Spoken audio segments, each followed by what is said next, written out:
Hi everybody, I'm Paul, the pastor with the plant, sitting with a new plant today that I haven't given a name yet. Spidey's in the other room, my Dracaena, but maybe you have a name for this plant. But glad to be sitting with Earth's life today and to be talking to you. I'm going to take a break from my series on the political battle over abortion just to talk about kind of what I'm seeing going on and give you some hope on a Friday as we go into the weekend. And one of the things that I'm hearing a lot is people saying, has there ever been a time in history like this, a time when people don't even want to know what the truth is? And people on both sides of the spectrum are saying the other side is blind to truth. And we actually, I think, are seeing, even in the evangelical church, a desire for truth and more of a desire to go after conspiracy theories or kind of other crazy things is out there. And people are saying, has this ever happened before in history? And the truth is yes.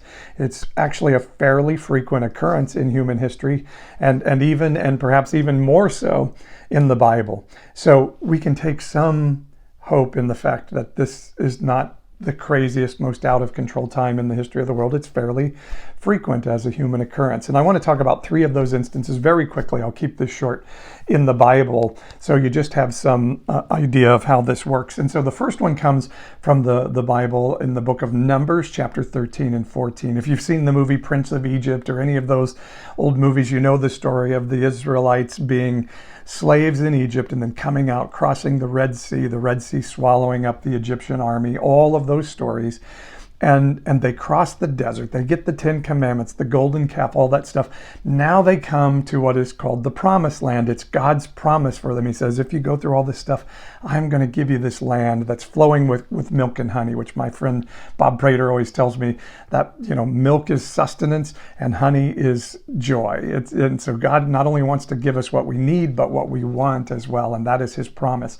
So they're at the edge of the Jordan River, ready to go into their promise. They send in spies, and the two young spies, Joshua and Caleb, come back saying, yes, the land is amazing. It's everything God told us. And the older spies come back saying, whoa, whoa, whoa, young bucks. Yes, the land is amazing, but there's giants in there and it's scary. And the young guys are like, yeah, we know, we saw the giants, but the land is so great. We're going to go take it. We're going to get the promise, and God's going to take us into that. And what happened to that generation standing on the side of the river? Did they love the truth that they were hearing from Joshua and Caleb? No, the Bible says they picked up stones and decided they were going to kill Joshua and Caleb for bringing this hopeful message. And that generation said, we don't want to hear the hopeful message. We like to believe the scary message of the giants more than we care about the promising message of the grapes. And they were going to kill Joshua and Caleb if Moses hadn't intervened. And so what happens? God tells that generation, like, oh, wow, you guys don't love this truth. You don't love having hope. And so I can't fulfill my promise in you. So my mercy is, I'm going to tell you to turn around and march in the desert until you pass away. And I'm going to take care of you and I'm going to love you, but you don't get to see the fulfillment of the promise. So that's one time in history when a generation said, no, we don't want truth. We don't want hope. We can't change our mindset from what we've always known. Another time was when Jesus was on earth, and this is in Mark chapter 13, and we see it some other places in the gospel. But Jesus talks about the religious system of his day. He's very critical of it. I've talked about that quite a bit on our videos.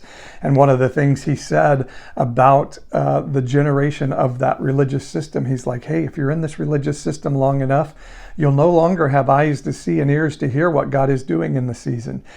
They've been waiting for the Messiah to appear for 400 years, and here he was. And because he didn't look like what they thought he was supposed to look like, they rejected him and said, no, you can't be the Messiah. What a sad, sad story that is. And Jesus said this, if you get too ingrained in what you've always known, particularly in your religious system, you're not going to have eyes to see or ears to hear anymore, and you'll reject the truth of what's happening in the season. And so the interesting thing that Jesus said then is in Mark 13, the disciples were like, look at the temple. Isn't this amazing? Isn't our religious system just incredible, Jesus? And Jesus said, you know what? Not one stone of that building is going to stand on top of another.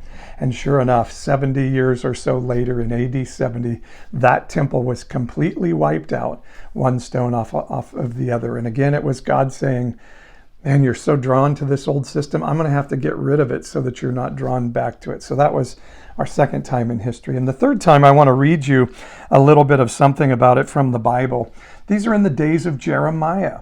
We're talking about times when people didn't want to hear truth, and God's people particularly wanted to hear what they wanted to hear, and it ended up costing a generation.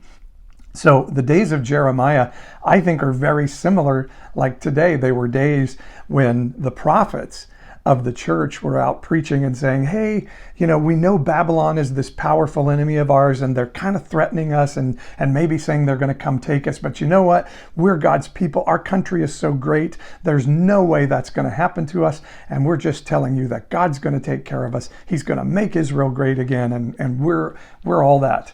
And here's Jeremiah, this lone voice saying, no, actually, if you look at our culture isn't what God wants it to be. And so he's going to allow Babylon to take us so that he can get our attention again and turn us back to him. He's going to let our culture be totally shaken up at its core. Hebrews 12 in the Bible talks about everything that can be shaken will be shaken, so that only what's of heaven will remain. So that's what was happening in Jeremiah's day, and he was kind of the lone voice calling that out. And I believe that's what we're seeing happen in today's culture. Our culture is being shaken, particularly our evangelical church culture is being shaken at its foundation. And a generation is saying, no, we don't like this, and we don't want to change, and we want to hang on to what we know. So don't shake us, and we don't want to hear any other truth than what we know. And Jeremiah said that's bad. And so first he laid out what the charges were against that generation. In Jeremiah chapter 5, he starts talking about the fact that the commands of God in the Bible over and over again for a people group is that they care about the people, and particularly the poor, the foreigner, the widow, and the outcast, or we might say the marginalized today. The marginalized would be those that aren't of the same religion and sort of homogeneous core of that culture. And in Jesus' day, it was like the Samaritans. They were sort of half-breed Jewish people. They didn't quite follow the Jewish religion, and so they were despised by the people of that culture. And today we might say, the LGBTQ plus community, the non-evangelical community, the liberal community, the progressives, the ones that are now being called socialist, those outcasts that we feel like we're justified to dislike, those baby killers, or you name it, the ones that we feel like God hates, and we get permission to hate them along with him. And when a culture forgets that we're supposed to love our enemies and love those people, then God starts to bring charges against that culture. And so here's what it says in Jeremiah 5, and I'm summarizing so I don't have to go too long, but in verse 27, he says, like a cage full of birds, their houses are full of deceit. He's talking about the culture there, their households, their businesses, their oikos is actually that word. It's your whole sphere of influence, he says, is full of deceit. Therefore, they have become great and rich. They have grown fat and sleek. They know no bounds in deeds of evil. They judge not with justice the cause of the fatherless to make it prosper, and they do not defend the rights of the needy. Shall I not punish them for these things? And shall I not avenge myself on a nation or a people group such as this? So Jeremiah is prophesying, we would call it. He's hearing a message from heaven, and he's speaking it out, and he's saying to his people, like, hey, we've kind of forgotten about justice and the needs of the needy. And so, yeah, God's going to let us be shaken. And in fact, he's going to let us be taken over by this enemy. Well, needless to say, people didn't like that message, and Jeremiah went through a lot of hardship. And for those of us who are out there today saying, hey guys, maybe evangelical church, we've forgotten the needy, maybe having low taxes, and so voting Republican because of that has become a little bit more important than it should. And maybe where the embassy is located in Israel has become more important than taking care of the marginalized out there or taking care of the foreigner. And maybe God doesn't totally approve of that. Something to think about. Jeremiah finishes chapter 5 by saying this in verse 30. An appalling and horrible thing has happened in the land. The prophets prophesy falsely, and the priests rule at their direction, and my people love to have it so. But what will you do when the end comes?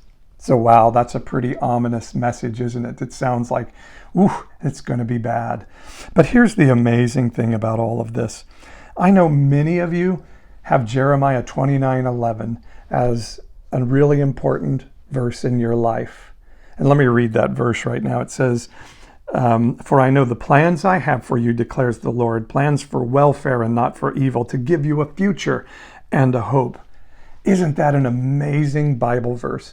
When I was going through some of the hardest times in my life, I wrote that Bible verse on index cards, for those of you old enough to remember index cards, and I taped them all over my apartment to just remind myself that God didn't want me to fail. He wanted me to prosper, that I was to prosper in life and to have a hope and a future. And I know many of you maybe have that tattooed on you, or that's become a really important life verse to you. And I love that. And you should cling to that and say, yes, there's a hope and a future for me. But one thing I want to point out in this today is that verse is actually not a promise for individuals, although you certainly can grab it and take it and run with it that way, and it can inspire you. But that verse is written to a group of people, a nation, as Jeremiah said earlier. It's written to the group of people after Jeremiah is saying, oh, by the way, yes, Babylon is going to come. They're going to take us over. And in fact, they're going to carry us off into a faraway land. And that's what happens. We end up having the Daniel in the lion's den story and the boys in the fiery furnace as they've been carried off to Babylon, if you know those stories, or you can look them up. And in the middle of telling this story, yes, we're going to be taken over because we've forgotten to take care of the needy, the poor, the foreigner, and the marginalized. Jeremiah says this, know that it's God's mercy to allow us to be shaken like this. It's his merciful way of getting our hearts captured again towards him. And so he's going to allow this shaking to occur. But he says, by the way, just know I'm never going to forget you in the middle of that. And he even tells them it's going to be 70 years, a generation basically, or maybe a generation and a half, depending how you measure it. But just like at the River Jordan, okay, this generation I'm going to take care of them, but they don't get to go into the promise. And he's saying again, okay, this generation, you're going to have a little bit of hardship, but it's going to bring such good fruit in the next generation. It's going to be worth it. He says, so know that I'm with you for these 70 years. And at the end of that, he says, know the plans I have for you as a nation, the plans for welfare and not for evil, to give you a future and a hope. So yes, there have been times in history like today where people don't want to know truth. In fact, they're fairly frequent in history. And we're seeing some shaking happening in our culture, and we're wondering, are our institutions going to hold? Is our church going away because all the young people are leaving? But are we supposed to fight for truth and for the things that we think are important in our politics? And God is saying, no, I'm going to shake that. And some of that stuff is not going to stand through this shaking. Some of the things you know are going to go away. And a generation is saying, no, we won't let that happen. And God is saying, I know, because of that sense, I can't take you in the fullness of the promise I had for you.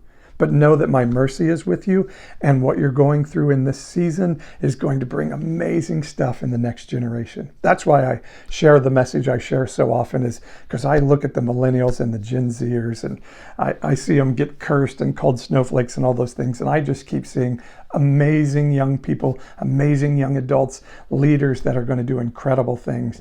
And so I want to say to those generations, know that it's shaking and it's crazy, but it's for a purpose, to really get our attention, to once again focus on what matters.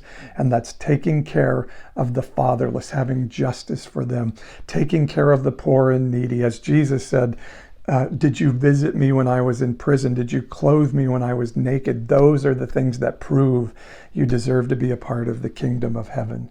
And that's the focus that we're being brought back to in this season. We're having to decide what is really important to us. Is it sort of these conservative right-wing values, or is it other things that maybe God finds important that are outside of our grid? And if we reach for those things, then are we not reaching for a God that says, hey, know the plans I have for you, not to harm you, but to prosper you? When we're living in fear of like, oh my gosh, we're going to be taken over by socialism, we're forgetting that God says, know the plans I have for you, to prosper you and not to harm you. The guys of Israel of Jesus' day thought that temple being torn down one stone after another was the worst thing that could possibly happen in the world. But in fact, That event is what opened up the gospel to all the world, to the Gentiles and everyone else. So sometimes what we think is really bad and harmful is in fact something that is going to bring a good fruit, a welfare to a people group and to a community on the other side of it. So don't lose hope. Yes, we're in a crazy time, but yes, it's happened before, and yes, we come out the other side of it, and we're better because of God's mercy to give us a hope and a future. I hope you've enjoyed this message. Watch everything on my YouTube channel. I'd love it if you subscribe. I do a lot of these things on TikTok. I have a website, npepodcast.com, and every Sunday a group of us gets together at 10 o'clock Pacific time on Sunday mornings to have sort of a spiritual gathering, share life together online, and take communion together to partake in that Christian tradition. But you don't have to believe everything I believe to be a part of that. You bring you, and we'll connect into our spiritual life together, and we'll learn from each other and journey together. I would love for you to come. So go to my website, npepodcast.com, click on the events page, and it'll tell you all about our Sunday spiritual gathering. I would love to see you there. Again, subscribe to my YouTube channel, my TikTok page, and sign up for our insiders list at the website, npepodcast.com. Check out all the great resources we have for you there. I'm Old Pastor Paul. Hopefully this encouraged you on a Friday. Have a great weekend.